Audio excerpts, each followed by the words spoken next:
Laurent Gbagbo, le père du multipartisme en Côte d'Ivoire.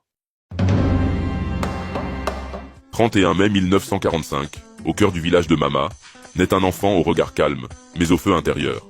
Laurent Gbagbo, le fils d'un paysan, l'élève du silence, le futur orateur de la rue.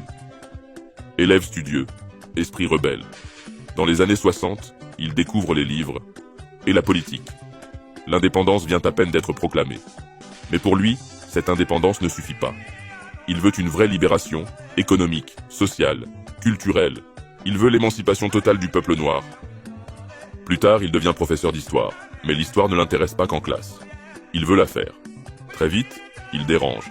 Il critique le régime d'Houphouët-Boigny, ose l'impensable, créer une opposition dans un pays à parti unique.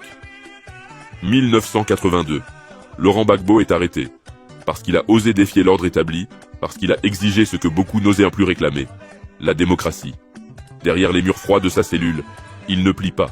Son combat ne fait que commencer. 1985. Contraint par la répression, il prend le chemin de l'exil. La France devient son refuge, mais jamais son silence. Dans les rues de Paris, dans les cafés d'exilés, dans les amphis d'université, Gbagbo parle.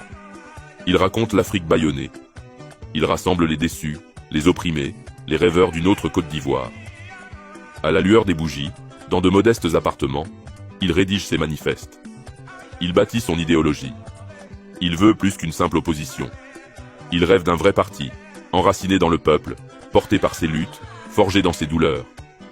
Et en 1982, dans la clandestinité, naît le FPI, le Front Populaire Ivoirien. Un parti d'idées, un parti d'action, un parti de rupture.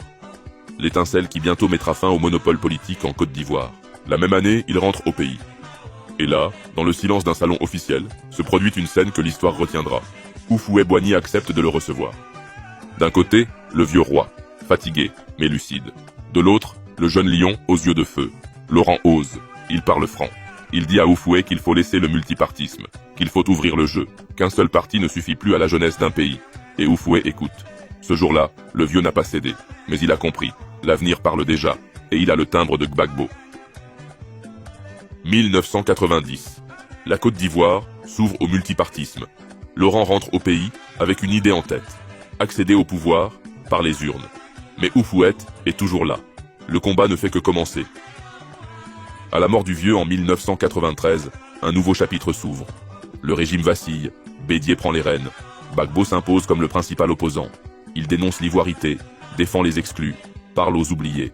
Son nom devient un cri, un symbole. 1999. Coup d'État. Bédié est renversé. Le pays est en transition. Robert Guéhi, le général, prend les commandes. Il promet des élections, mais il ne compte pas les perdre. Octobre 2000. Le scrutin est organisé, mais dans la confusion. Des candidats interdits. Alassane Ouattara écarté. Un duel improbable. Gbagbo contre Guéhi. Le peuple observe, puis vote. Et le choc. Gbagbo l'emporte. Mais Guéhi refuse de céder. Il se déclare vainqueur. Une fraude brutale. Alors, le peuple descend. Abidjan s'enflamme. Les jeunes envahissent les rues, hurlent un seul nom, Gbagbo ou rien. Guéhi fuit. Gbagbo s'installe. Non pas dans la sérénité, mais dans le fracas. Il prête serment dans un pays divisé, fragile, à bout de souffle. Mais pour lui, c'est l'accomplissement d'un combat de 30 ans. Le fils du peuple est devenu chef d'État. Mais déjà, les ombres de la guerre murmurent à l'horizon. À bientôt pour la partie 2. Laurent Gbagbo, entre feu, justice et retour.